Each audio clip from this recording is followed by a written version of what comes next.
जी जी अविरल। मैम। जी बस शुरू कर रहे हैं, 1 मिनट में। आधे मिनट और वेट कर लेते हैं, फिर शुरू करते हैं। मेरे ख्याल से आप वेट मत कीजिए, शुरू कीजिए। Okay ma'am. ऑलरेडी 5 बज चुके हैं। जी मैम।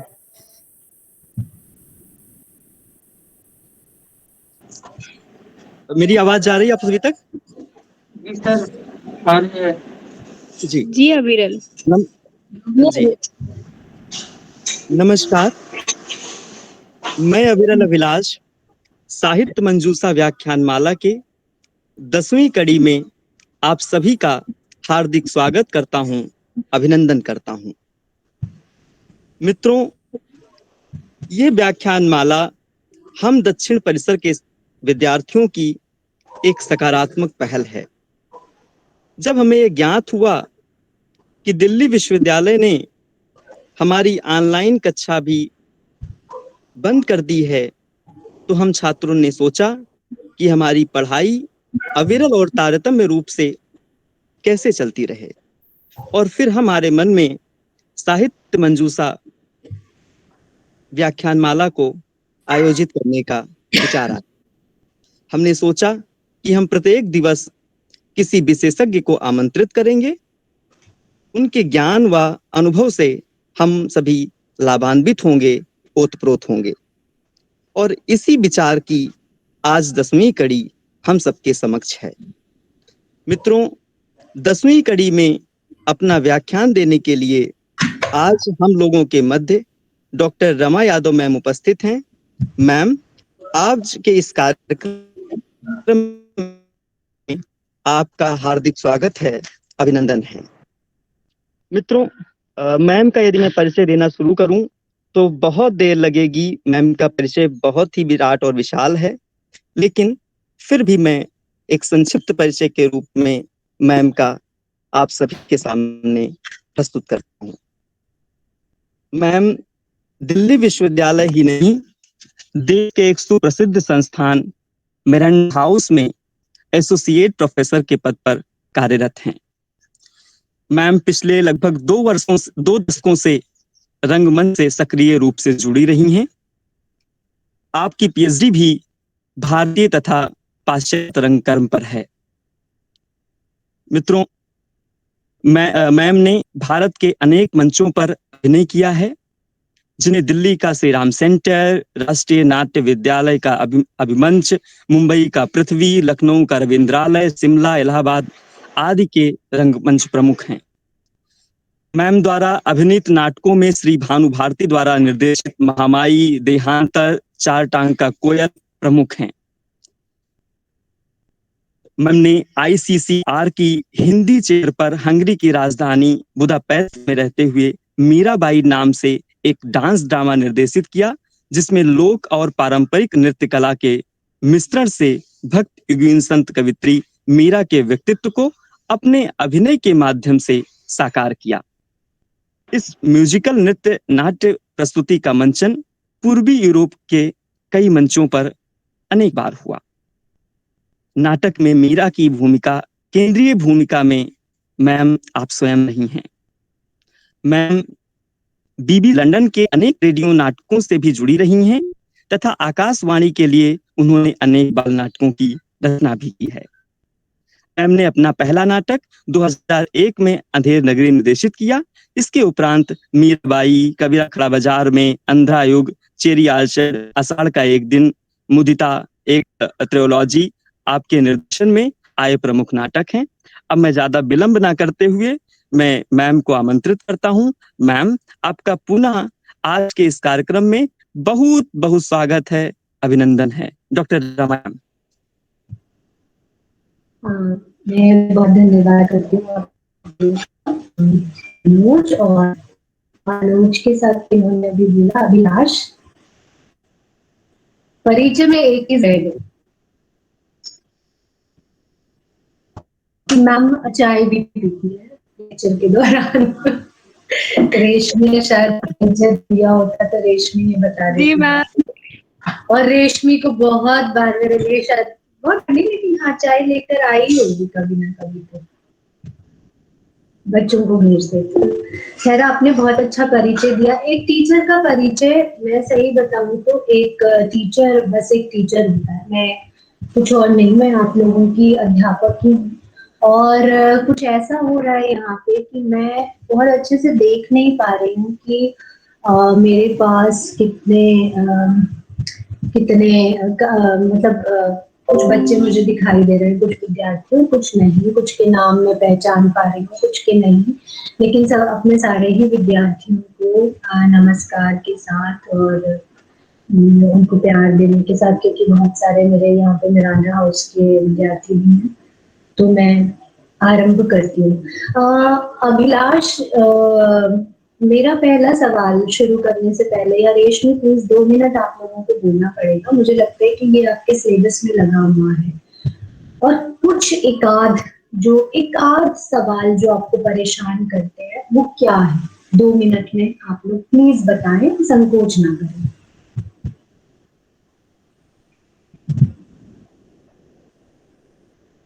मैम, नाटकों से संबंधित क्या? नाटक पे ही है ना मेरा लेक्चर तो। जी मैम, बिल्कुल आपका लेक्चर नाटक पे ही है। मैम, नाटकों से रेशमी, हाँ। जी मैम, उसके एक तो हम लोगों को कभी कभी शिल्प विधान पर समस्याएं सामने प्रस्तुत हो जाती हैं, या नाटक की कभी कभी हम लोग प्रासंगिकता पे बात करने लगते हैं, तो फिर इस पर थोड़ी बहुत लगता है कि कैसे इस नाटक को हम प्रासंगिक करार देंगे। उसके रंगमंचीयता पे जब हम विचार करते हैं तो ये भी एक सामने प्रश्न हम लोगों के आ जाता है कि रंगमंचीयता का क्या औचित्य होना चाहिए। और मैम, इन सब विचारों को जब हम लोग देखते हैं तो एक सामने आता है कि एक बृहद प्रश्न इस पे खड़ा हो जाता है। और फिर नाटकों की एक विकास यात्रा भी लंबी चौड़ी रही है, तो उस पर भी कहीं ना कहीं प्रश्न अवश्य खड़े होते हैं कि कैसे इन सब नाटकों के पीछे लिखने की एक परंपरा जो रही वो कैसे हुई, क्या कारण थे नाटक के रचने के। उसके फिर रंगमंच के क्या सिद्धांत अपने आप में आने लगा कि नाटकों को रंगमंच पे दिखाया जाने लगा। जयशंकर प्रसाद इसके विरुद्ध होते हैं और दूसरी बातें लिखते हैं, मोहन राकेश जी दूसरी बातें लिखते हैं, तो कहीं ना कहीं ये मन में एक सवाल के रूप में सामने आने लगता है। समझ रही हूँ मैं, बड़ी विकट समस्या है विद्यार्थियों के सामने नाटक। और आज खुशी की बात है कि यहाँ पे मेरे कुछ नाटक जिनके साथ में करती हूँ वो भी विद्यार्थी शामिल है यहाँ पे, लिंक उनके पास था। तो मैं शुरू करती हूँ। आपका है अंधेर नगरी, उसके बाद चंद्रगुप्त जयशंकर प्रसाद का, उसके तुरंत बाद आप लोगों को अंधायुग, और फिर आध्यात्म। ये 4 तरह के नाटक जो है आपको लगे हुए हैं। पहली नजर में जब हम इन 4 नाटकों को देखते हैं, अंधेर नगरी, आवाज ना आए तो आप बताएंगे मुझे, बीच में कुछ पूछना है तो पूछेंगे। तो अंधेर नगरी है पहला। दूसरा नाटक है आपका चंद्रगुप्त, तीसरा अंधायुग, चौथा आध्यात्म। जब इन चारों नाटकों को आप देखेंगे एक फ्रेम में रखकर, एक फ्रेम में अगर आप इनको जड़ देंगे, तो जो पहली बात आपको समझ में आएगी वो पहली बात ये है कि ये चारों ही अलग अलग परिवेश से। सबसे पहली चीज आपको जो जानने की है वो ये कि अंधेर नगरी आप देखते हैं, सीधा आप 1900 से पहले जाते हैं। चंद्रगुप्त आप देखते हैं तो आप 1900 से लेके पहले तो 1920 जो महावीर प्रसाद द्विवेदी और सरस्वती की जो यात्रा है, और प्रसाद की यात्रा भी 30 के दशक के अंतिम चरण तक आ गई। ठीक है, तो पहला अंधेर नगरी 1900 से पहले, दूसरा चंद्रगुप्त जो है 1900 और 30 के दशक, तीसरा जो नाटक है आपका अंधायुग, वो जो नाटक है वो 50 के दशक में आता है। और चौथा जो नाटक है वो आपका आता है 60 के दशक। तो अगर हम मान ले इस तरह से कि 1800, एक इरादा लगा ले कि 20 साल वो और 60 है, हद से हद 80 साल। और आपको ये सारा, क्योंकि आपने मुझे एक ही लेक्चर में ये सारा समेट रही हूँ, तो ये सिर्फ एक आपको बैकग्राउंड मैं दे पाऊंगी, इससे ज्यादा नहीं। इससे ज्यादा अगर करना है तो हमें दूसरे लेक्चर पर जाना होगा। ये 80 साल है, लेकिन ये 80 साल जो है अपने आप में बहुत मायने रखते हैं, बहुत महत्वपूर्ण है। इन 80 सालों में बहुत कुछ हो रहा है। अगर हम बात करें अंधेर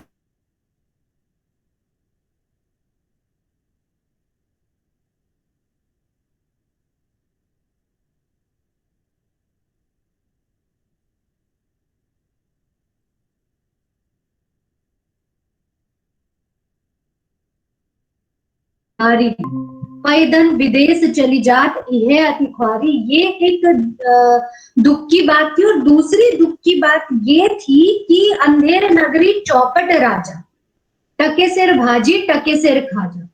एक और तो अंग्रेजों से टक्कर थी और दूसरी ओर जो अंधेर नगरी चौपट राजा टके सिर भाजी टके सिर खाजा, ये जो था ये अपने देश के जो सामंती समाज था उससे एक टकराहट थी, क्योंकि जमींदारी प्रथा थी। आप बाद में देखेंगे प्रेमचंद में 1900 से शुरू होते हैं गोदान, और गोदान भी 1930 के दशक की रचना है, 30 का दशक और अंतिम चरण। वहां पूरा आपको वो ब्यौरा मिल जाएगा, सामंतशाही जिस तरह से फ्यूडल टेंडेंसीज जो है वो नस नस में जो समाई हुई थी। तो भारतेंदु वहां लड़ रहे। ये परिवेश आपका अंधेर नगरी का है।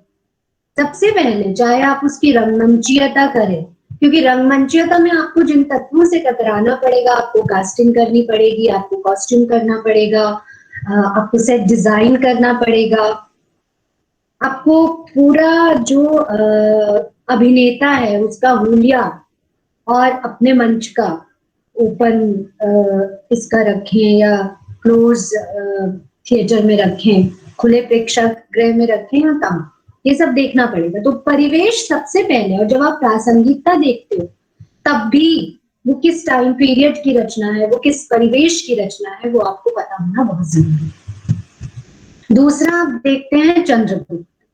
चंद्रगुप्त जयशंकर प्रसाद की रचना है। जयशंकर प्रसाद देख चुके थे भारतेंदु को बहुत बेहतरीन तरीके से।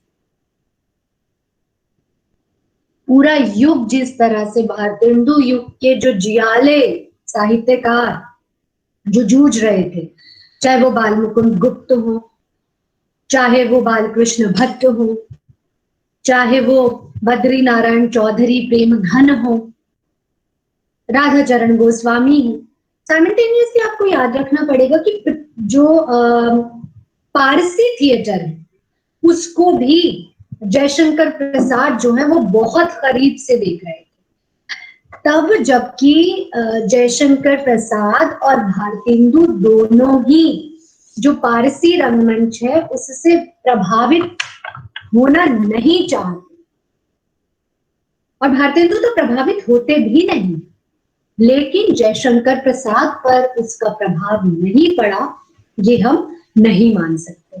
तो भारतेंदु के आपको लगेगा कुछ वर्षों पश्चात आजकल जो है चीजें अलग तरह से बदल रही है, लेकिन उस समय करने की भावना इतनी प्रबल थी, क्योंकि भारतेंदु कहते हैं कि उठहु छाड़ी विश्राम, विश्राम का नाम नहीं है उनके जीवन में, विश्राम का नाम नहीं है, और उठ के खड़े हो जाओ, विश्राम छोड़ दो। तो आप देखेंगे उस समय साहित्य ने जो प्रोग्रेस की, जितनी जल्दी जल्दी, इसलिए आपको देखने में सिर्फ 80 साल लग रहे, लेकिन उस समय चिंताएं जो है वो बहुत अधिक थी। आप देखेंगे कि बाद में नागरिक विचारणी सभा की स्थापना होती है, किस तरह से वो साइमल्टेनियसली, आप विद्यार्थी हैं साहित्य के, आपको सब पता है कि किस तरह से साहित्य गढ़ने की, साहित्य रचने की परंपराएं पड़ती हैं, प्रथाएं पड़ती हैं, और साथ ही जो साहित्य कहीं छिपा पड़ा है उसको भी ढूंढने की जो कवायदें होती हैं और उसको ढूंढ लिया जाता है। तो और तो जयशंकर प्रसाद का एक वहां भी वही है, वहां भी फ्यूडल टेंडेंसीज हैं, वहां भी अभी भारत स्वतंत्र नहीं हुआ। लेकिन आप देखेंगे कि झटाक से भाषा बदल जाती है। भारतेंदु अभी ब्रजभाषा में है, इसलिए अंधेर नगरी में देखती हूँ कि आजकल बहुत ज्यादा हो नहीं रहा, और मैं सोचती हूँ क्यों नहीं हो रहा है, लोग क्यों नहीं कर रहे। भारतेंदु जो है आधुनिक हिंदी रंगमंच के जनक हैं, पितामह हैं, और हम कर नहीं रहे हैं। उसके क्या रीजंस हो सकते हैं, क्या लिखेंगे आप उसकी रंगमंचीयता में? रंगमंचीय तो है वो जबरदस्त तरीके से रंगमंची है, फिर क्यों नहीं उसको मंच जो है, मंच पे क्यों नहीं लाए जा रहे? बहुत साल पहले मैंने कहीं भारत दुर्दशा को होते हुए देखा था, लेकिन उसके बाद मैंने खुद किया एक बार अंधेर नगरी। मैं ये बात बता रही हूँ कि जब से मैंने थिएटर को जानना, समझना, पहचानना शुरू किया, इस बात को भी अब तो 25 साल हो गए। उन 25 सालों में मैंने अंधेर नगरी को कहीं होते नहीं देखा सीरियसली, और हुआ होगा तो दिल्ली जैसे गढ़ में नहीं हुआ, किसी स्कूल में, कॉलेज में, ऐसी जगह पर हो रहा होगा। बहुत सहज सरल भाषा है जो कि रंगमंच के लिए पूरी तरह से उपयुक्त है। आज की दृष्टि से भी, जब आप रंगमंचीयता करते हैं, आज की दृष्टि से भी देखें तो मेरी एक थिएटर की विद्यार्थी पूजा मुझे दिखाई दे रही है, मुझे वीडियो दिखाई देता है तो अच्छा लगता है। जैसे पूजा बैठी है तो मुझे ऐसा लग रहा है कि जो आज के रंगकर्मी है वो एक अच्छे टॉपिक की और प्रेरित होते हैं। साथ ही अगर भाषा सहज सरल मिल जाए तो कहना ही क्या है, क्योंकि ये दिखाई दे रही है, ये अभिनय करती है, और ये इस बात को समझ रही होंगी कि भाषा भी, अगर और बच्चे भी मुझे लगता है कि मुझे दिख सकते हैं, लेकिन इसमें मैं देखने की जो कला है उसमें थोड़ा सा ये अपूर्वा है, रेशमी है, ये लोग तो है, मेरे ख्याल मयंक है, सनी है, तो जो भी हैं, जो कर रहे हैं, जो देख रहे हैं, तो इतनी सहज सरल भाषा होते हुए भी शिखा मुझे दिख गई। ये क्यों नहीं हो रहा? ये हमारी कमी है वाली, कि हम भारतेंदु जहां से नाटक की शुरुआत हुई, मेरे को हैरानी है कि हम बहुत गहन गंभीर स्क्रिप्ट जो है वो ढूंढ कर लाते हैं, हम तुगलक ढूंढ कर लाते हैं। तुगलक होना चाहिए, मैं ये नहीं कह रही कि नहीं होना चाहिए, लेकिन मेरा सवाल ये है, और आप यहाँ पे प्रश्न लिख सकते हैं बीच बीच में, अगर लिख के बोलना चाहे बच्चे सब कुछ आते हैं तो आप प्रश्न लिख सकते हैं। ये क्यों नहीं हो रहा? राम भजो राम भजो राम भजो भाई, राम के भजे गणिका तर गई। इसका एक रीजन जो है, सबसे प्रबल जो रीजन है, या जिनकी धोती ढीली डाली, चना खाते मियाँ जुलाहे, दाढ़ी हिलती गाहे बगाए, चना हाकिम सब जो खाते, सब पर दूना टिकस लगाते। क्या ये इतनी कठिन भाषा है कि अब हम इसको कर ना पाए? आप तो हिंदी के विद्यार्थी हैं ज्यादातर यहाँ पे, क्या हमसे हमारी भाषाएं, हम अपनी भाषाओं से इतना दूर होते जा रहे हैं? तो भाषाएं भी नहीं, बोलियां हैं। हिंदी की जब बोलियों की बात करते हैं तो ब्रिज बोली जो है, वो ब्रिज बोली में एक मुझे लाइन हमेशा याद रहती है, मन लेहूं पे देहूं छटांक नहीं। हमने मन तो ले लिया, मन माने बहुत सारा, मतलब कई मन, बोझ मतलब बहुत सारा होता है, किलोग्राम में तोलने चलोगे तो। लेने की तो हमें बहुत आदत है, पर देने की छटांक भी आदत नहीं, मतलब इतना सा देने में भी हम कंजूसी करते हैं। ब्रजभाषा से हमने ले लिया, लेकिन जब देने की बात आ रही है ब्रजभाषा को, तो हम क्या दे रहे हैं इसमें? क्योंकि भारतेंदु जो है अभी ब्रजभाषा के मुंह में है, पूरी तरह से ब्रजभाषा को छोड़ा नहीं है। गद्य की ओर बढ़े, और अपने नाटकों में तो वो गद्य, खड़ी बोली गद्य की ओर बढ़ते हैं, लेकिन ब्रजभाषा और पद्य के मुंह को, यानी ब्रजबुली, बुली बोला जाता है लोक में, बोली, उसको और काव्य को छोड़ नहीं पाए। तो इतने कठिन डायलॉग तो नहीं है, क्योंकि रंगमंचीयता करोगे तो संवाद की भी बात आएगी। ले धनिया मेथी सोहा पालक चौराई बथुआ करमून मोमिया कुल्फा कसारी चना सरसों का साग बेचने आई है कोई, कुंजड़िन है, वो अपना सामान बेच रही है। मसाला ले बेसन, तो इतनी प्यारी जुबान में वो ये सारी चीजें बेच रही है। ले फालसा किन्नी खाव अमरूद नींबुआ मटर हो रहा, जैसे काजी वैसे पाजी। और लास्ट में कहती है, ले हिंदुस्तान का मेवा फूट और बैर। ऐसे नाटक को हम क्यों नहीं कर रहे? मैं भी नहीं कर रही। मैंने किया, लेकिन अंधेरे में, आज नहीं, 2001 में मैंने इसको किया।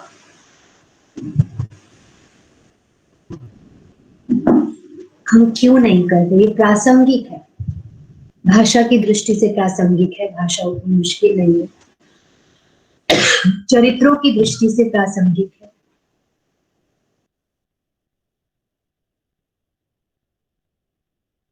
चरित्रों की दृष्टि से प्रासंगिक है, और हिंदुस्तान का मेवा फूट और बैर जो है वो आज भी है। फिर क्यों नहीं कर रहे? ये आप अपने से पूछूं, ये मैं अपने से पूछूं। यहाँ पे बहुत सारे हम आर्टिस्ट भी बैठे हैं, विद्यार्थी भी बैठे हैं, तो ये क्यों नहीं हो रहा ये नहीं पता। मैं साथ में बताती चल रही हूँ, इन शॉर्ट ही बता पाऊंगी, समय बहुत कम है, ठीक है, क्योंकि एक साथ 4 नाटकों पर रोशनी डालनी है। चूरन सभी महाजन खाते, जिससे जमा हजम कर जाते, चूरन खाते लाला लोग, जिसको अकिल अजीरन लोग, अकल ही नहीं। बहुत लोग हैं हमारे देश में अभी भी, खाने पीने में तो कमाल है, लेकिन जब बात आती है थोड़ी अकल भिड़ाने की तो पॉलिटिक्स भिड़ानी शुरू कर देते हैं, इसका उसका तेरा मेरा।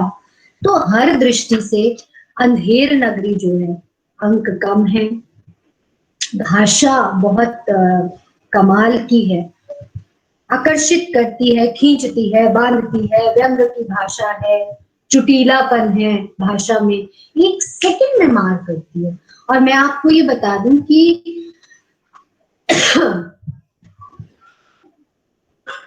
शुक्रिया मंजू। तो मैं आपको ये बता दूं कि कहीं जो बच्चे नाटक नहीं देखते हैं या नाटक नहीं करते हैं, उनको ये ना लगे कि भाई भाषा बहुत इंपॉर्टेंट रोल प्ले करती है मंच पर।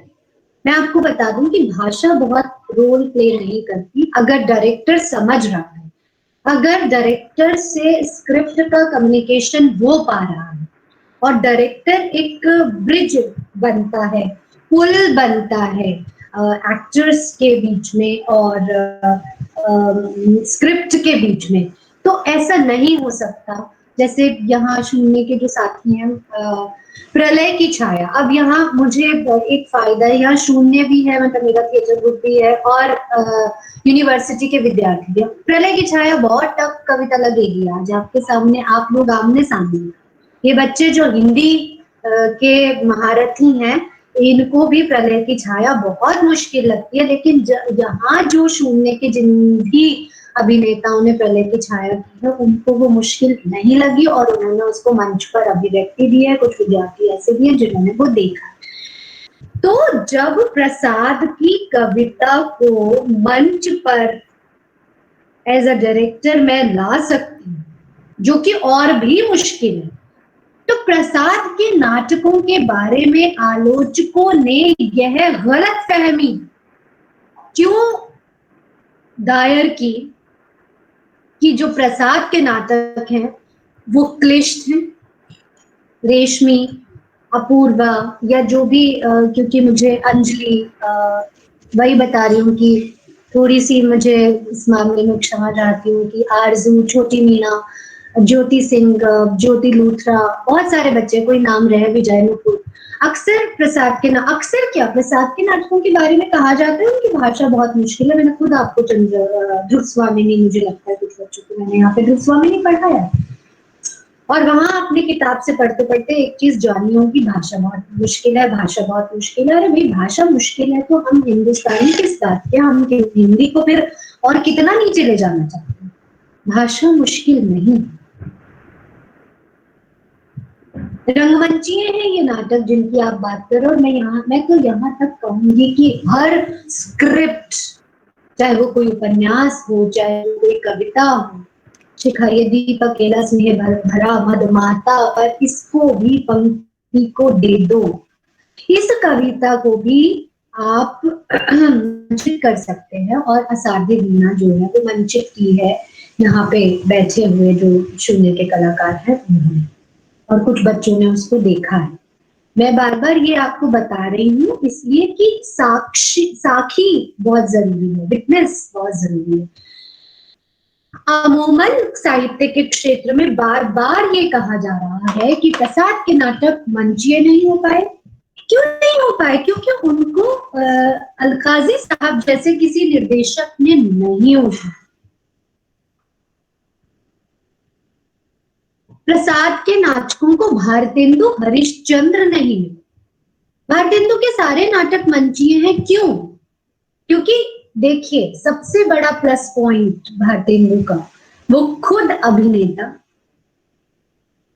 वो खुद निर्देशक, वो खुद लिखने वाले, और अंधेर नगरी तो उनके दोस्तों ने उनसे लिखवा लिया था। उनको एक कोठरी में बंद किया और कहा कि तुम तब तक नहीं खुलोगे जब तक तुम ये लिख नहीं लेते। और पूरे दिन भर में भारतेंदु ने उस नाटक को लिख दिया और शाम को काशी के दशाश्वमेध घाट पर उसका मंचन कर दिया। नाटक मंचित करने के लिए हमेशा एक टीम होती है। अकेला चना जो है भाड़ नहीं फूंक सकता, झोंक सकता, कुछ ऐसा मैंने सुना है अपने बड़ों से कि एक अकेला बंदा नहीं कर सकता। और मैं, क्योंकि वही बात है, समय नहीं है, अदरवाइज मैं आपको भरत की नाट्य शास्त्र में ले जाऊं, जहां पे नाट्य शास्त्र में भरत शुरू में ही कह देते हैं कि नाटक एक सामूहिक अभिव्यक्ति है जो समूह द्वारा संपन्न होती है, समूह द्वारा चरितार्थ होती है और समूह द्वारा ही देखी जाती है। दोनों ओर से, इस ओर से जहां से अभिनेता अभिनय कर रहा है वहां भी ये सामूहिक है। अगर सोलो प्रेजेंटेशन भी है तो कोई ना कोई लाइट डिजाइनर होगा, कोई ना कोई कॉस्ट्यूम डिजाइनर होगा। आप सब कुछ भी कर लें तो भी पर्दा खींचने, पर्दा उठाने, छोटी मोटी किसी चीज के लिए तो किसी की मदद लेंगे ना। इसीलिए नाटक हमको मिलके रहना भी सिखाता है। और भारतेंदु तो हिंदी के वो पहले नाटककार हैं जिन्होंने टीम भावना को समझा, समूह भावना को समझा और एक पूरे समूह वो साथ लेकर चले। बद्री नारायण चौधरी, प्रेमघन, और ये सारे मैंने नाम आपसे लिए। और आप मेरी निवेदन है आप लोगों से कि भारतेंदु युग और हिंदी भाषा की विकास परंपरा रामविलास शर्मा को जरूर पढ़िए। इस पर छोटे छोटे, प्रेमघन पर छोटा सा आर्टिकल आपको मिलेगा, लेख मिलेगा, प्रेमघन पर मिलेगा, राधा चरण गोस्वामी पर। आपको पता चलेगा कि ये नाटक मैं यहाँ जो पूजा, मयंक और सुजीत और इस तरह के पुनीत जो थिएटर कर रहे हैं, ये थिएटर आज चुनौती लेकर हमारे सामने नहीं खड़ा है। ये उस वक्त भी हमारे सामने चुनौतीपूर्ण था जब भारतेंदु जो है वो नाटक को लिखी इसलिए लग रहे थे कि मंच पर आए, क्योंकि वो उसको सामाजिक अभिव्यक्ति का औजार मानते थे। शुक्रिया विक्रम, मैं आपके मैसेज का जरूर अभी जवाब देती हूँ। वो सामाजिक अभिव्यक्ति का औजार जो है मान रहे थे, बेहतरीन औजार। अगर आपको चोट करनी है, कुछ कहना है, तो दृश्य से अच्छा माध्यम कोई और नहीं हो सकता। और भारतेंदु उस समय ये सब सोच रहे थे जब अभी हमारे पास आज की तरह जो है वो बॉलीवुड इंडस्ट्री उस तरह से नहीं थी। वो बात ठीक है कि वो धीरे धीरे आ रही थी। और इस मामले में मैं नीचा गांव एक मूवी है उसको जरूर कोट करना चाहूंगी हिंदी फिल्मों की। सबसे पहले नवकेतन फिल्म्स में जो चेतन आनंद और देवानंद, तो नीचा गांव एक फिल्म आई थी। और ये फिल्म जो है उस जमाने में मुझे ऐसा लगता है कि इतनी जबरदस्त सामाजिक मुद्दे को लेकर सामान बनाई थी कि एक शहरी लोग हैं और सामंती समुदाय है और वो नीचे पानी आने नहीं दे रहे नीचे के लोगों के पास। उसी तरह की कुछ फिल्में श्री 420, जागते रहो काइंड ऑफ फिल्में बाद में राज कपूर साहब बनाते हैं।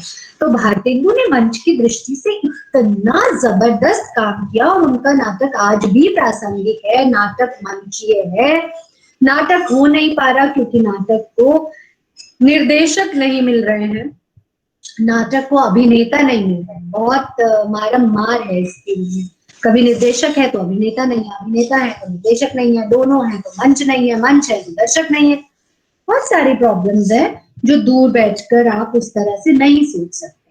जयशंकर प्रसाद आते हैं। नाटक खड़ी बोली इस बोली को कहते हैं जिसमें हम और आप बात करते हैं। इस बोली तक तो आ जाता है, ब्रजभाषा से तो निकल जाता है, लेकिन आपको पता है, मैं आपको पता है कैसे कह देंगे कि भारतेंदु का खुद का कोई व्यक्तित्व नहीं था। अगर मैंने किसी से प्रभाव ले लिया तो प्रभाव लेने के लिए भी तो व्यक्तित्व होना जरूरी है। आप कह रहे हैं कि भारतेंदु पर बंगला का प्रभाव था, इसलिए भारतेंदु का क्या खुद का व्यक्तित्व ही नहीं था? भाई साहब, मैं आपको बता दूं कि जो प्रभाव लेता है ना, वो भी बहुत प्रभावशाली होता है, क्योंकि वो ये सोचकर प्रभाव लेता है कि मुझे ये प्रभाव लेना चाहिए। अब प्रभाव लेने में आप देखिए ना, नकलची तो सिर्फ हुआ नहीं जाता, प्रभाव तो लेना एक बहुत बड़ी बात है। प्रभाव लेना कोई छोटी बात नहीं है। गांधी जी कहते थे, बापू कहते थे कि अपने घर के खिड़की दरवाजे खोलकर रखो ताकि हर ओर से रोशनी आ सके, हवा आ सके। प्रभाव नहीं लेंगे तो क्या करेंगे? मेरी अगली पीढ़ी मुझसे प्रभाव लेगी ही लेगी। मेरी मिरांडा हाउस की लड़कियां क्यों नहीं लेंगी प्रभाव? मैं कुल मिलाकर ये कह रहा था कि जैसे भारतेंदु मंडल के अन्य लेखक, बातचीत में चला जाएगा, प्लीज विक्रम। प्रभाव जरूरी बात है कि जहां पहले कुछ हो रहा है वहां से हम प्रभाव लेंगे। आप लिख दीजिए जैसे आपने पहले लिखा, मैं पढ़ लूंगी और बाद में मैं 5 मिनट दूंगी, तब आप बोलिए। मैं जल्दी से जयशंकर प्रसाद पर आना चाहती हूँ, इतना समय नहीं है, क्योंकि एक बार आर्ग्यूमेंट शुरू हो गया तो हो गया। लास्ट में मैं आपको 5 मिनट दूंगी, अभी के लिए माफी। तो बांग्ला, नेचुरली बांग्ला में रविंद्रनाथ टैगोर और कुछ चीजें समकालीन भी हो रही थी। ऐसे तो आप बांग्ला में चले जाएंगे तो आपको हिंदी में उस तरह के नाटक नहीं मिलेंगे। उल्लंघनी नाचे रण के रंग में हम नाच रहे हैं संगे, घन घोर दशो दिशाएं मत दिक्क वसना, जले चिंगारी जैसे रसना, दौड़े चले आए जलने को पतंगी, उल्लंघनी नाचे रण के रंग में।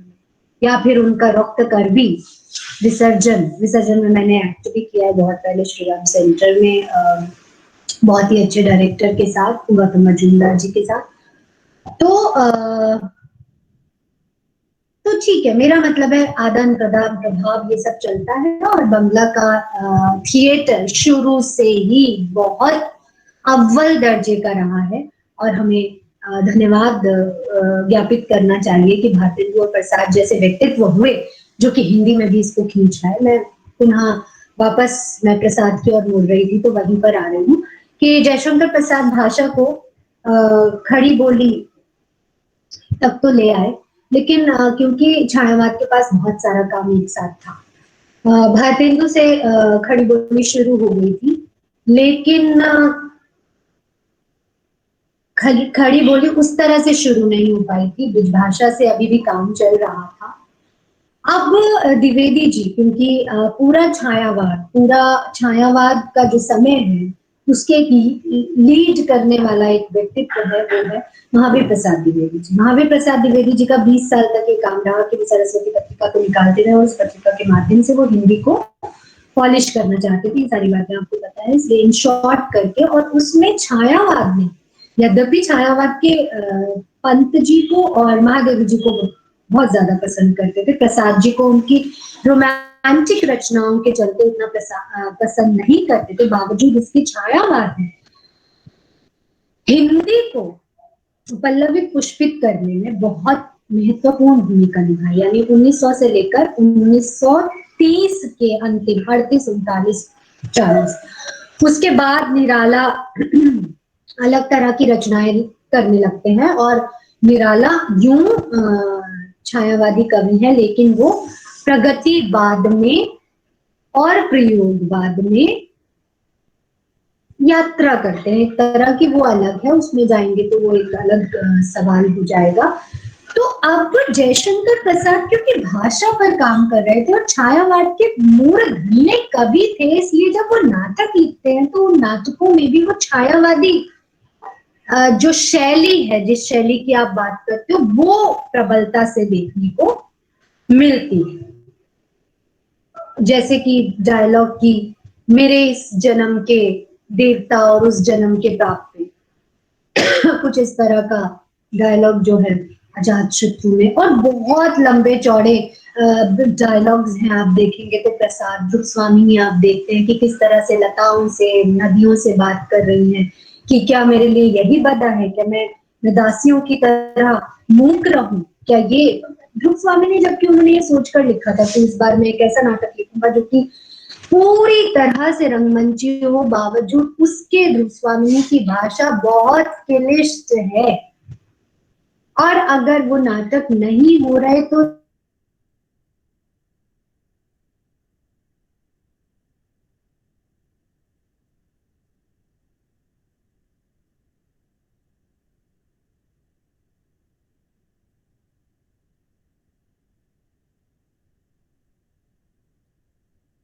को लेकर बहुत अच्छा प्रयास किया, लेकिन कुछ ही निर्देशक वो प्रयास करके रुक गए, ये सच है। लेकिन जब हम तुगलक को समझ सकते हैं, तुगलक की उर्दू को समझ सकते हैं, तो चंद्रगुप्त की हिंदी को क्यों नहीं समझ सकते? ये बात मुझे आज तक समझ में नहीं आई। और हर नाटक हो सकता है जब अंधा युग हो सकता है। तीसरा नाटक आपका अंधा युग है। जब अंधा युग हो सकता है, प्रमाण है, अलकाजी से लेकर भानु भारती तक ने अंधा युग को बहुत बड़े स्तर पर मंचित किया है, तो फिर जयशंकर प्रसाद क्यों नहीं? बस ये है कि उनके समय में आलोचकों ने कुछ इस बात को प्रचलित कर दिया कि भाई एक तो चरित्र बहुत ज्यादा है, अंक बहुत ज्यादा है, और भाषा बहुत दुरूह है, इसलिए क्योंकि मैम भाषा पर हाँ, ये क्या लिखा है इससे पहले? क्या लिखा था प्रसाद जी के बारे में? ये शिखा मुझे एक आध मैसेज पढ़ के सुनाओ, क्या लिखे?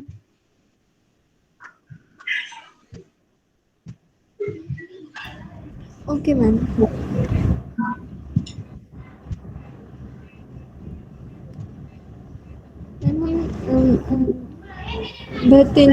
तेंदु जी के नाटक तो हमेशा से प्रचलित क्या लिखा है? सॉरी मैम, क्या कहा आपने? जयशंकर प्रसाद के बारे में किसी ने कुछ लिखा था? मैम जयशंकर प्रसाद का हमें तो दिखाई नहीं दे रहा। ओके, आगे चलते हैं। मैं लिखा है। क्या लिखा है?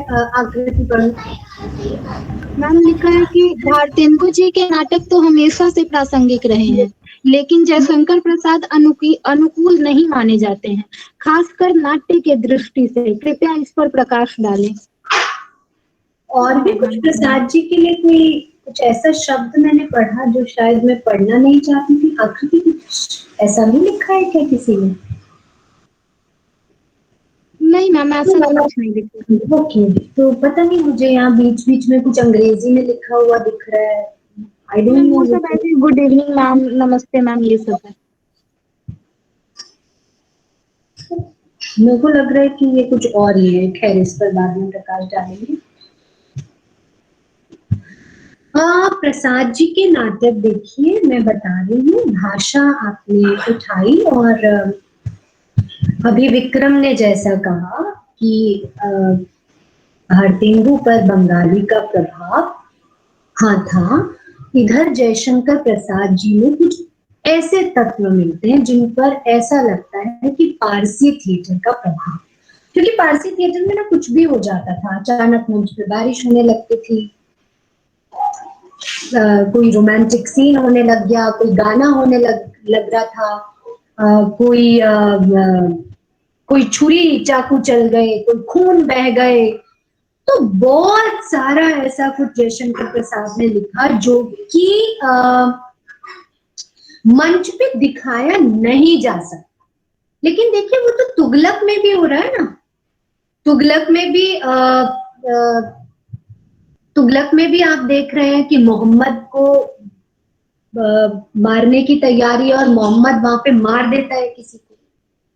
वो तो तुगलक में भी हो रहा है। तो टेक्निक्स होती है कि किस तरह से दिखाया जाए, निर्देशक का विजन होता है। मुझे ऐसा लगता है कि अगर इब्राहिम अलकाजी साहब उठाते अजात शत्रु को कि तो कमाल हो जाता। लेकिन अलकाजी साहब ने प्रसाद को टच नहीं किया।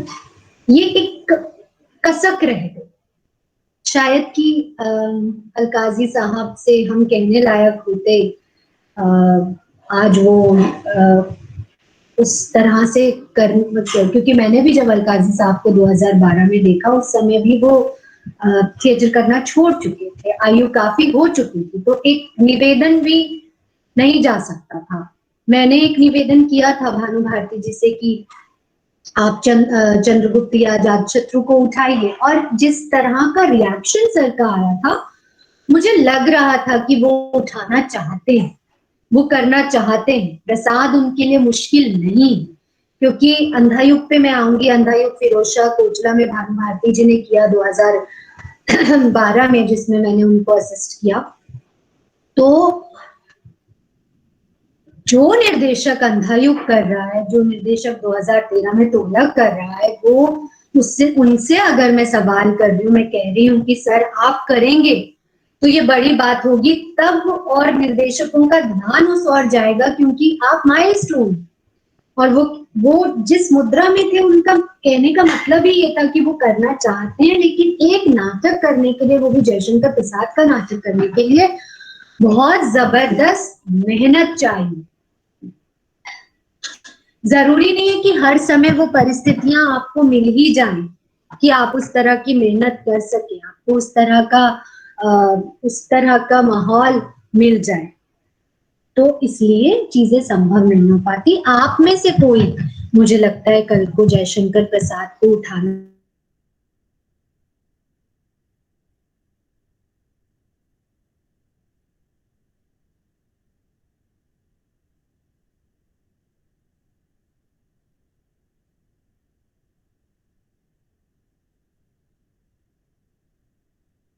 बिल्कुल अलग होता है। हाँ, आप निर्देशन कर सकते हैं, आप अपने अभिनेताओं को तैयार कर सकते हैं, उसके लिए अभी जयशंकर प्रसाद पे काम करने के लिए अगर भाषा बहुत अच्छी है, उच्चारण बहुत अच्छा है, स्क्रिप्ट को लेके समझ बहुत अच्छी है, साथ ही वैसे ही कलाकार भी मिल जाएं, तो जो अति प्राकृत चीजें हैं, अब आप ग्रीक ट्रेजेडीज भी तो करते हैं, ग्रीक ट्रेजेडीज में भी तो इस तरह की मारकाट है, ग्रीक ट्रेजेडीज का भी तो फलक जो है वो इतना फैला हुआ है, वो हो जाती हैं। तो इसमें क्या है, चंद्रगुप्त में क्या है, चंद्रगुप्त भी मंचीय है, मंचन हुआ भी। जयशंकर प्रसाद के समय में भी कुछ यूनिवर्सिटीज में उसका मंचन हुआ, बाद में भी हुआ। एक बहुत ही यंग निर्देशक हैं, मयंक, शायद नाम जानते हो तो मैसेज बॉक्स में डाल देना, उनका नाम भूल रही हूँ इस समय, या जो भी जानता हो। अभी हाल ही मैंने उनका निर्देशित वो चंद्रगुप्त देखा, मुझे अच्छा भी लगा कि किसी ने किया। मेरी एक ही आपत्ति थी कि कुछ डायलॉग्स को उन्होंने आसान कर दिया, कुछ डायलॉग्स को उन्होंने काट दिया, और म्यूजिक का जो है काफी प्रयोग किया। लेकिन फिर भी मुझे अच्छा लगा कि भाई जो काम मैं नहीं कर रही वो इस लड़के ने किया, और अच्छा किया, मतलब कोई अन्याय नहीं किया था स्क्रिप्ट के साथ। क्या नाम लिखा है ये, वरुण शर्मा, वरुण शर्मा जी ने इसको किया है। He is a very young director, बहुत यंग डायरेक्टर हैं, और मतलब नाखुश तो बिल्कुल नहीं हूँ, क्योंकि हर काम तो मैं नहीं कर रही हूँ। अगर कोई काम आस पास भी हो रहा है, यंग डायरेक्टर इसको छू रहा है, तो ये एक खुशी की बात है। थोड़ा सा मुझे लगा कि काश ही ये हो सकता, और मान लीजिए कि कल को उनकी और मेरी ही बात हो, उससे हो सकता है कोई कुछ अलग निकल आए। एक होप तो जगी, एक इच्छा तो जगी की, और इसी तरह चाणक्य चंद्रगुप्त करके एक नाटक हुआ, वो भी काफी कुछ उन्हीं से प्रभावित है। खैर, अब मैं समय, क्योंकि मुझे लगता है रेशमी शायद 6 बजे तक मेरे से मेरी एक क्लास भी है, मुझे लग नहीं रहा समाप्त कैसे कर पाऊंगी। अंधा युग पे आने से पहले मैं आधी अधूरी पर क्योंकि अंधा युग पे तो आ जाऊंगी, 10 मिनट में बोलूंगी। आज मेरा मन था मैं शुरू ही आधा अधूरे से करूं, लेकिन ऐसा कर नहीं पाई। देखिए, जो भारतेंदु की टेंशन कि भारतेंदु केवल नाटककार ही नहीं थे। प्लीज मैं चाहती हूँ हर विद्यार्थी जो यहाँ है, हर दोस्त जो यहाँ है, हमें भारतेंदु का शुक्रगुजार होना चाहिए, चाहे प्रभावों से, चाहे जैसे मर्जी। वो जो पुनर्जागरण की बयार, वो जो रेनेसा, वो जो नवजागरण हिंदी में संभव बनता है, उसके अग्रदूत हिंदी में भारतेंदु ही बनते। देखिए, प्रभाव को ठीक ऐसे लें कि पूजा जो है मेरी विद्यार्थी है, अगर उनको मेरा कुछ अच्छा लगता है और कल को वो मेरे प्रभाव में कुछ अच्छा कर डालती है, तो ये तो मेरे लिए भी एक एक्सटेंशन होगा, मेरा एक्सटेंशन। मुझे मिरांडा हाउस में एक ही फक्र की बात लगती है कि मेरे पास इतनी सारी लड़कियां हैं, प्राउड फील करती हूँ, मेरा एक्सटेंशन। बच्चे कुछ लेंगे हमसे, हम पढ़ाने के माध्यम से अपने आप को सबसे ज्यादा देते हैं और कोई माध्यम नहीं, और वो भी सिर्फ क्लास में। क्लास के बाहर यहाँ पे कितने बच्चे होंगे जो बात करना चाहते हैं, बात ही हो नहीं पाती, समय ही नहीं मिल पाता। तो भारतेंदु की एक और जो चिंता थी, हाँ जी विक्रम, बिल्कुल ठीक। तो भारतेंदु की एक और चिंता थी कि पत्र पत्रिकाएं निकले, समाचार पत्र निकले, सब चीजों से एक साथ जूझ रहे थे। हिंदी का विकास हो, कॉलेजेस में हिंदी पढ़ाई जाए, बच्चियां स्कूल पढ़ने जाएं। सोचिए वो कैसे जूझ रहा था आदमी। और अगर आप हो सके तो उनका नाटक नामक निबंध जरूर पढ़ना। मैं सिर्फ इतना बताऊंगी कि वो एक ऐसे व्यक्तित्व है जिन्होंने मौत को भी टाला, इतनी यंग एज में वो मर गए, मृत्यु को प्राप्त किया, मौत से भी उन्होंने निवेदन किया, प्रसन्ना का सीमा पार। मैं आज ही सब कुछ नहीं बता सकती, प्रसन्ना अपने नाटक सीमा पार में दिखाते हैं किस तरह से भारतेंदु जो है मौत से निवेदन करते हैं, मौत उनकी दहलीज पर 3 दिन रुकती है और नाटक के लिए एक नाटक नामक निबंध लिख रहे थे। उस निबंध को जैसे ही पूरा करते हैं वो मृत्यु की आगोश में चले जाते हैं। इतना काम कर रहे थे वो। तो मैं कहना चाहती हूँ कि बड़ा इंटरेस्टिंग सा है कि कहाँ तो भारतेंदु जो है वो न्यूज़पेपर, और उनके मित्र बालकृष्ण भट्ट, पता है तुम्हें पूजा, तुम रंगमंच की हो, अभिनेत्री हो, वो बेचारे फ्री में न्यूज़पेपर टांग के लाद के ले जाते थे, घर घर जाकर रिक्वेस्ट करते थे कि आप इसको पढ़ो जो न्यूज़पेपर आज धक्के खा रहा है। तो एक डायलॉग है आधे अधूरे में, एक निर्देशकीय है, और वो निर्देशकीय कुछ इस तरह से है कि अखबार के टुकड़े पर इस तरह नजर डालता है जैसे कि वो कोई बहुत ही महत्वपूर्ण दस्तावेज था जिसे उसने टुकड़े टुकड़े कर दिया। 2 युगों का अंतर within 80 years, 1969 पहली बार है जब अंधा युग, जब आषाढ़ का ये आधे अधूरे मंच पर आता। 1969 वो पहला सन है जब आधे अधूरे मंच पर आता।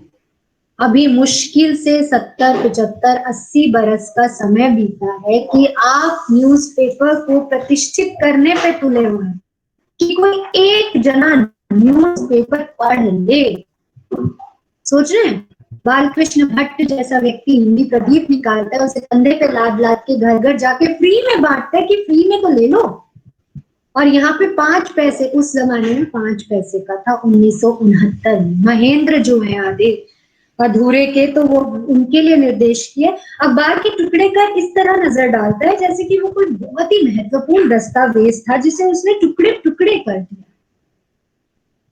इसी से लगा लो कितना अंतर हर चीज में, अंधेर नगरी से आधे अधूरे, चरित्रों में अंतर, वहां पे चंद्रगुप्त में अलका है, चंद्रगुप्त में कार्नेलिया है, चंद्रगुप्त में मंदा है।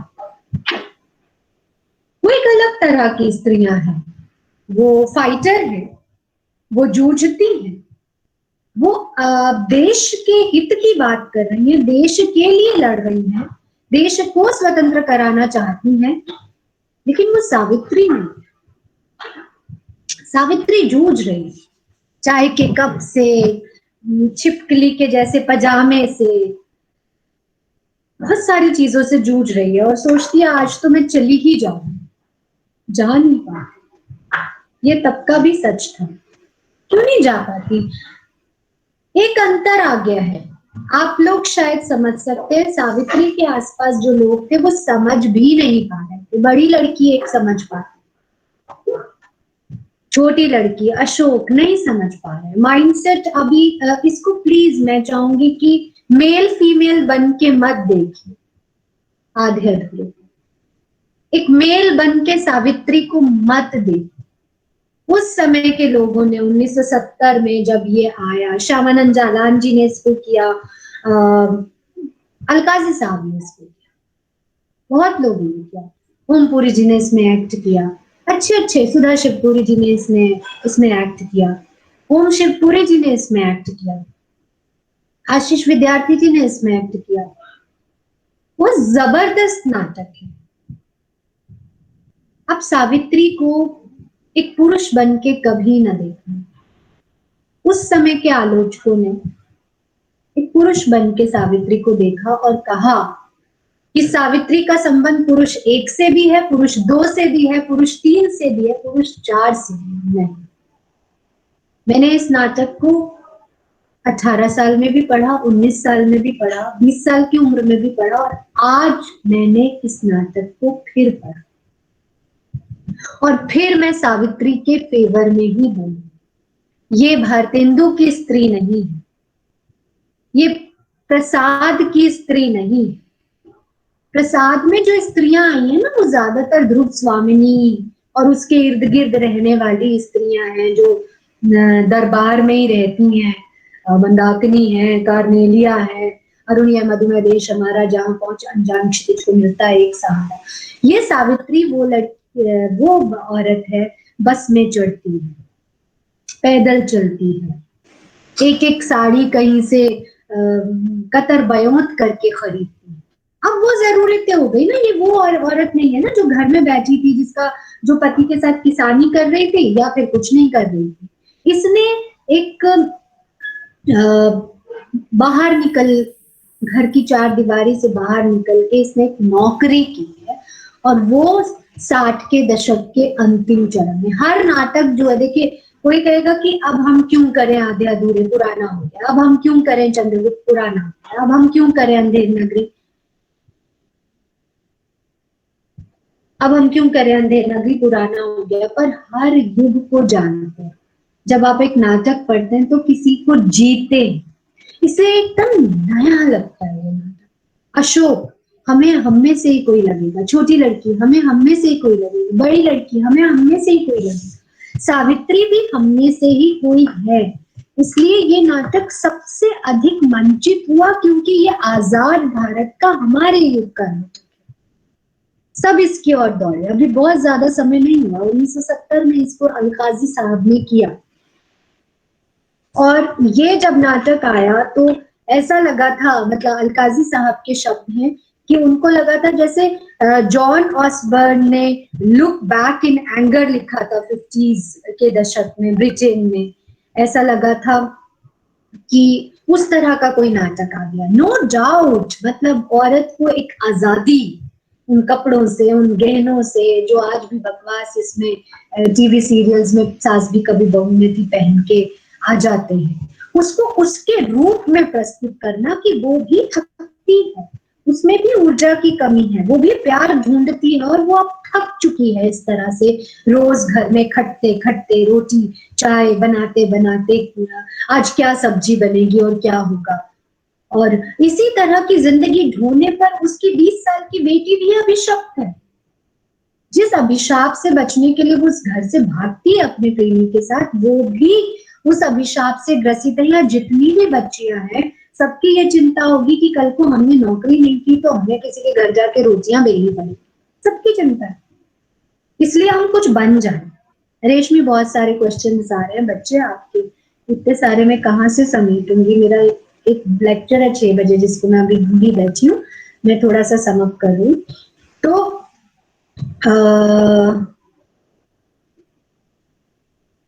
बहुत तुम्हारे सवाल जायज हैं, इसके लिए मुझे लगता है एक अलग लेक्चर, ये मैंने सिर्फ आपको एक आज भूमिका दी है, हम बातें करेंगे। मैं अभी 5 मिनट तो दूंगी, विक्रम को मैंने कहा हुआ है और एक आध जन को, और अगर होगा तो कहने का मतलब ये कि सबसे ज्यादा प्रासंगिक इसलिए हमको लगता है ये, क्योंकि हमारे समय का, हमारे पहनावे का, हमारी बोलचाल का जो नाटक है आधे अधूरे, लेकिन प्रासंगिक सब है। तुगलक प्रासंगिक है, अंधा युग हाँ एक गीतिनाट्य एक प्रयोग है, उसके डायलॉग्स ना सपाट हैं ना पूरी तरह से गाए जाते हैं। युद्धोपरांत या अंधा युग अवतरित हुआ जिसमें आस्थाएं ये सब विकृत है, एक बहुत पतली डोरी है मर्यादा की, पर वो भी अटक गई है दोनों ही पक्षों में। है कृष्ण में साहस इसे सुलझाने का, वो है भविष्य का रक्षक। इसमें जब मैं बात करती तो फिर मैं आपको बात बताती कि किस तरह से ये प्रासंगिक है। आज भी अंधा युग तो सबसे ज्यादा प्रासंगिक है, अंधा ही युग हो रहा है चारों ओर, और हो क्या रहा है। कौन रपो हमों का हानि, मंथरा कहती है भक्ति काल में, आज हम भी कहते हैं अरे यार कोई प्रधानमंत्री हो, हमें क्या फर्क पड़ता है, कोई हमारी बात थोड़ी ना मान ली। पता चला जूही चावला ने जाके कोई पिटीशन डाली है, मुझे लगा शुक्र उन्होंने हिम्मत तो की, हम तो बैठ के बातें ही करते हैं, कोई पिटीशन तो मैं तो नहीं डाल पाई। हाँ मेरी पिटीशंस मेरे विद्यार्थी हैं, ये सोचते हैं नहीं तो ये डालते होंगे या आरटीआई लिखते हैं, कुछ मैंने देखा है, और कहीं तो विद्रोह के स्वर आप लोगों में जाते ही होंगे और आप उठाते होंगे। तो खैर हर नाटक प्रासंगिक है, हर नाटक हो सकता है, हर नाटक रंगमंचीय है, सब में पॉसिबिलिटीज हैं। आप चाहेंगे तो आपसे मुलाकात दोबारा होगी।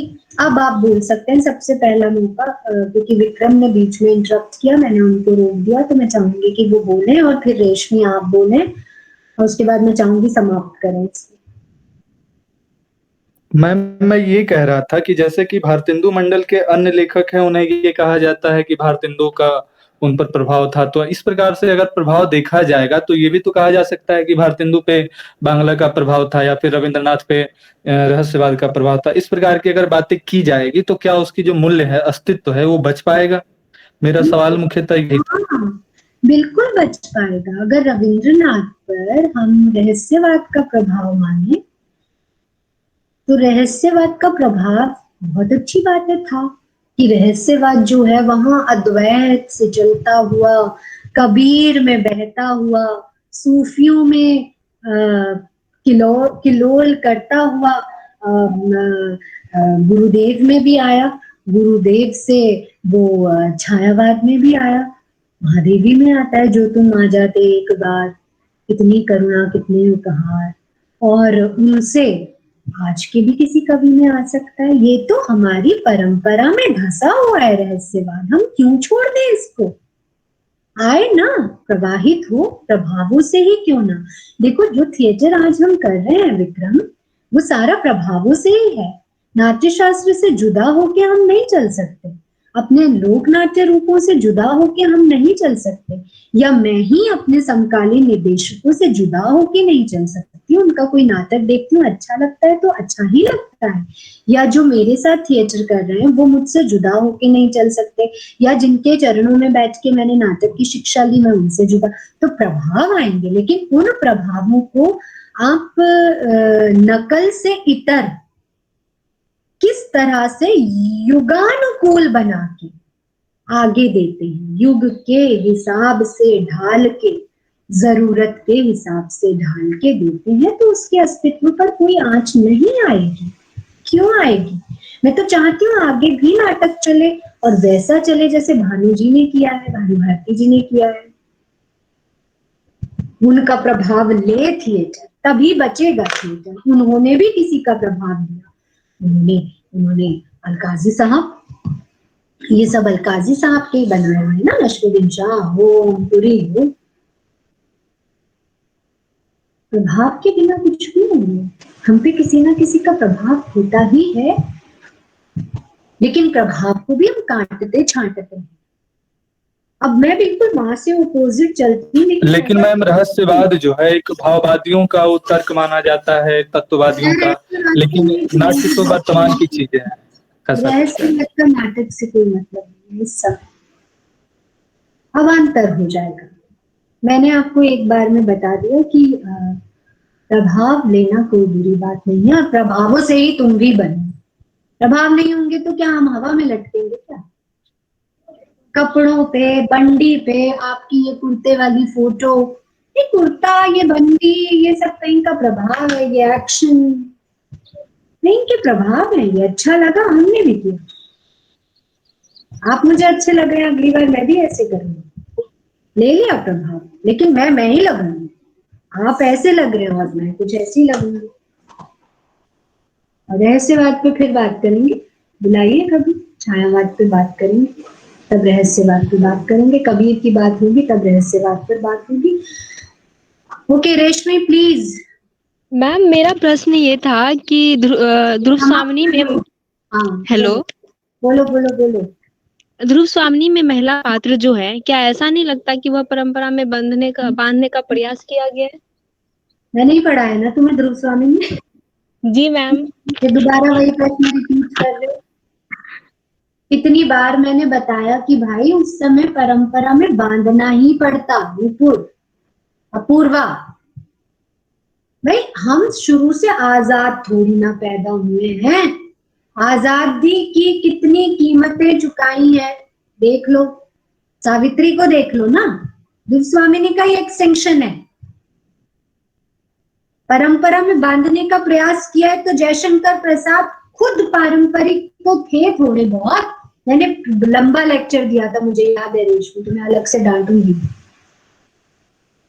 भाई। वो पूरी तरह से कोई वो थोड़ी ना हो गए थे। आज के मॉडर्न तुम में से कोई भी लड़का जो तुम्हें सबसे ज्यादा मॉडर्न लगता है भाई, वो अब बहुत, मेरे को याद है इतना डिटेल में मैंने इसी पे भाषण दिया था कि वो परंपरा की बेड़ियों को तोड़ने की कोशिश कर रहे थे, लेकिन परंपरा से पूरी तरह से खुद भी मुक्त नहीं थे। इसलिए उन्होंने ध्रुव स्वामिनी एक पात्र की रचना की जो काफी हदों तक परंपरा तोड़ती है, लेकिन एकदम से परंपराएं नहीं तोड़ी जा सकती। मैं भी अभी तक पूरी परंपराएं नहीं तोड़ पाई हूँ। I am a modern lady but I am fighting. हर परंपरा को एकदम से नहीं तोड़ा जा सकता, और एकदम से तोड़ेंगे तो ढह पड़ेगी ना दीवार। धीरे से कोई ईंट निकाल के कुछ लगाएंगे, एकदम से चीजें नहीं तोड़ी जाती।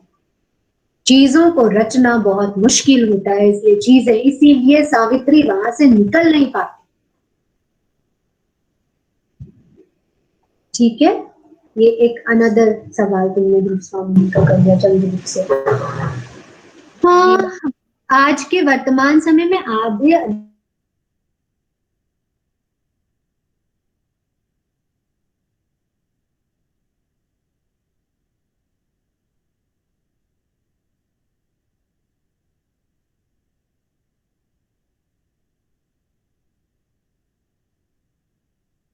चलने की कोशिश, दोस्तों में भी यही हो रहा है। 3 साल अच्छी दोस्ती, चौथे साल दोस्त कहाँ है पता है। दोस्त ने कुछ कर लिया, अरे जेलसी शुरू है। ये आधे अधूरे, जिस समय जो काम करना है वो काम नहीं कर रहे। और देश के लेवल पे देखें, ब्रॉडर विजन में देखें तो अंधा ही प्रासंगिक। बताइए मैम, एक प्रश्न है। बोलो बोलो। मैम, आधे अधूरे और अंधा युग में आधुनिक भावबोध की संज्ञा देखी जाती है, तो मैम आधुनिक भावबोध का असल अर्थ क्या है? आधुनिक भावबोध, बोध माने नॉलेज, मतलब जहां से मुझे समझ आना शुरू हुआ। आधुनिक भावबोध माने जहां पे जो भाव है वो मॉडर्निटी, एक मॉडर्न समझ बने, एक आधुनिक समझ बने। लेकिन फिर इसमें कंफ्यूजन है, हम कबीर को भी कहते हैं कि वो उनमें बोध था, आधुनिकता बोध था, कबीर में था, लेकिन फिर भी बहुत सारी चीजें छूटी हुई कि सीधी सीधी बात औरतों पे नहीं हो रही, सीधी सीधी बात दलितों पे नहीं हो रही। वो आधुनिक काल में ही संभव बनता। वो रविंद्रनाथ टैगोर, वो बाद में प्रेमचंद से संभव बनता है, उसके बाद फिर मुक्तिबोध से संभव बनता है, और फिर तुगलक में पूरी तरह से संभव बनता है, और इसमें अंधा युग में संभव बनता है। बोध, ज्ञान, नॉलेज, ठीक है। जी, तो मैम जो आधे अधूरे में जो सावित्री का जो पात्र था, तो मैम क्या वो आधुनिक भावबोध का ही संघर्ष था जो अंत में एक था, वो दोनों वापस घर लौट रहे होते हैं, तो मैम उसको हम वो संघर्ष लेंगे जो हम जूझ रहे हैं, हर मनुष्य वो जूझ रहा है। संघर्ष है, निहारिका, वो संघर्ष है, वो जूझ रही है। अभी मुझे नहीं लगता कि बोध का स्तर उसका उतना ज्यादा हुआ है, क्योंकि अगर वो होता तो वो इतनी कंफ्यूज ना हो। कंफ्यूज है, सही समय पे सही निर्णय नहीं ले पाई, इसीलिए उनकी लाइफ में जगमोहन नहीं रह पाए। हो सकता है कि जगमोहन जिस समय सावित्री को साथ चलने के लिए कहते हैं, उस समय सावित्री हाँ कर देती तो दोनों साथ होते, क्योंकि जगमोहन प्रेम तो करते हैं सावित्री से, और जगमोहन ने सावित्री की वजह से आजीवन विवाह नहीं किया। एक ही कैरेक्टर थोड़ा सेंसिबल लगा, लेकिन कब तक? तो वो बोध नहीं, बोध तक पहुंचने का एक स्ट्रगल है, बोध तक पहुंचने का स्ट्रगल है, लेकिन बोध नहीं। जी ma'am, thank you ma'am. Hello ma'am. Ma'am मेरा भी एक क्वेश्चन है। मैम आपने जयशंकर प्रसाद के नाटकों की रंगमंचीयता के बारे में बात की, तो मैम मैं ये जानना चाहूँगी कि आपने भी बहुत सारे नाटक निर्देशित किए हैं, तो यदि आपको जयशंकर प्रसाद के किसी नाटक का निर्देशन करना हो तो आप उसकी रंगमंचीयता को कैसे परिभाषित करेंगी, और क्या क्या बदलाव लाने का प्रयास करेंगी? मुझे मन है कि मैं अजातशत्रु करूं। जी, अजातशत्रु मेरा बहुत प्रिय चरित्र है जयशंकर का। मतलब एक ऐसा चरित्र है जिससे विद्यार्थी जीवन में तो प्यार हो जाता, अभी भी हो शायद। एक ऐसे चरित्र की रचना की है जिनसे प्रेम हो जाता है, तो अजातशत्रु मैं करना चाहूंगी और कोई परिवर्तन नहीं करूंगी, इसीलिए इंतजार कर रही हूँ। उसको एज इट इज करना चाहती हूँ, लेकिन हाँ सेट डिजाइनिंग मेरी अपनी होगी। नेचुरली कैरेक्टर मैं किस अभिनेता को चुनूंगी ये मेरा अपना होगा, उसको कौन सी वॉक देनी है, उससे कैसे डायलॉग बुलवाना चाहती हूँ, वो सब मेरा अपना होगा। अदरवाइज स्क्रिप्ट में मैं कोई भी चेंज नहीं करूंगी, कोई भी चेंज नहीं। जी मैं स्क्रिप्ट की बात कर भी नहीं रही थी, मैं बस ये चाहती थी कि आप मतलब जैसे आपने बहुत अच्छी बातें कही, मुझे बहुत अच्छा लगा कि आपने ये कहा कि हम जयशंकर प्रसाद के नाटकों को क्यों नहीं मंचित कर सकते जब हम तुगलक की उर्दू समझ सकते हैं। तो ये बिल्कुल सही है कि जयशंकर प्रसाद के नाटक हमारी सांस्कृतिक विरासत का एक हिस्सा है और हमें उन्हें उनका संरक्षण और संवर्धन करना चाहिए। मैम मुझे आपका बहुत अच्छी लगी ये बात, धन्यवाद मैम हमारे बीच आने के लिए। कोई चेंज नहीं करना चाहूंगी क्योंकि वो अपने आप में संपूर्ण है। जी मैम, ठीक है, शुक्रिया। ठीक है, तो फिर मुलाकात। बहुत बहुत धन्यवाद मैम, बहुत बहुत धन्यवाद मैम। आपने बड़ी संजीदगी से, शालीनता से हमें अपने ज्ञान व अनुभव से लाभान्वित किया, एक नाटककार के तौर पर, एक निर्देशक के तौर पर, और सबसे बड़ी बात हम सबकी प्रिय मैम के तौर पर आपने हमारा मार्गदर्शन किया। इसके लिए बहुत बहुत धन्यवाद। अब मैं औपचारिक धन्यवाद के लिए रेशमी को आमंत्रित करता हूँ। रेशमी। विलास, मैं भी कहना चाहूंगी कि विद्यार्थियों के बीच में होना हमेशा ही एक सौभाग्य है, और एक अध्यापक होने के नाते मैं आप सबकी, तो आपने मुझे बुलाया और जब भी बुलाना चाहें मैं हमेशा हूँ। बहुत शुक्रिया। मुझे हेलो मैम। हाँ रेशमी मैम, मुझे धन्यवाद ज्ञापन का सौभाग्य देने के लिए बहुत शुक्रिया विरल। समापन की ओर बढ़ते हुए सबसे पहले डॉक्टर रमा मैम का बहुत शुक्रिया। हालांकि मैम के ज्ञान, समझ, डांट, दुलार से मिरांडा के दिनों से ही अछूत नहीं हूँ, लेकिन आज का ये व्याख्यान विशेष है, तो विशेष शुक्रिया मैम कि आपने हमें समय दिया। उम्मीद करती हूँ कि हर एक छात्र लाभान्वित हुआ होगा। इस व्याख्यान में शामिल मेरे सभी साथियों का तहे दिल से शुक्रिया, जिन्होंने अच्छे श्रोता होने की भूमिका बखूबी निभाई। अगर इसी प्रकार अनुशासन और साथ बना रहे तो हम भविष्य में और भी ऐसे व्याख्यान का आयोजन करना आसान हो जाता है। धन्यवाद सभी को। मैम आपको बहुत बहुत धन्यवाद। बहुत ही प्यारे प्यारे मैसेजेस जो हैं लिख रहे हैं। मेरा बहुत प्यार आप सभी को, बहुत आशीर्वाद। आप सब खुश रहें, बहुत सबको बहुत प्यार। और मुझे लगता है इसका एक एक्सटेंशन होना चाहिए रेशमा जी नाटक मैम। का, तो आपस में बात करके देख लेना, क्योंकि आज बहुत सारे प्रश्न जो है अनुत्तरित रह गए। और मैं चाहूंगी कि अगली बार जब भी रखें 2 बजे का समय रखें और हम उसे थोड़ा लंबा 2 से 4 अविरल उसको कंटिन्यू करें। ठीक है अविरल? जी मैम, अभिलाष और उसमें हम प्रश्न उत्तर की श्रृंखला भी लास्ट के 1 घंटे रखेंगे। विक्रम जो थोड़े से यहाँ पे रहे हैं बच्चे, रेशमी, मनोज, ये इस बात का ध्यान रखें। और जरूर, क्योंकि मुझे भी बहुत अधूरा लग रहा है, अधूरा छोड़ना मेरी आदत नहीं है चीजों की, तो आप लोगों को ये एक पृष्ठभूमि दी है। अभी अंधा युग पूरा रह गया। अंधा युग के मेरे एक्सपीरियंसेस 2012 वाला अंधा युग जो कि सर को मैंने असिस्ट किया था फिरोजा कोटला में, खुद जो मैंने अंधा युग किया, और अंधा युग की टीम यहाँ पे है, अंधा युग के अश्वत्थामा यहाँ पे हैं, और काफी लोग आपको मिल जाएंगे। ये पूजा बैठी है, आप सवाल जवाब भी कर सकते हैं कि नाटक में क्या हुआ था, कैसे हुआ था, कोई डायलॉग सुन सकते हैं। तो थोड़ा सा मतलब उसको 2 से 4 रखें, ताकि हम लोग टीम के साथ इस बार आपसे मुखातिब हों, और अंधा युग पे जब बात हो तो थोड़ा सा ढंग से आप एक्टर्स से भी मुखातिब हो पाए। ठीक है? Yes ma'am, yes ma'am. शुक्रिया आपका, बहुत धन्यवाद। मुलाकात करेंगे फिर।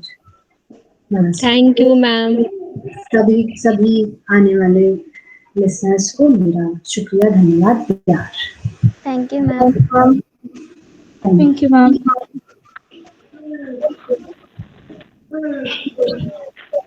शुक्रिया दीपेश, शुक्रिया सभी को। Thank you ma'am. Thank you ma'am. Thank you ma'am.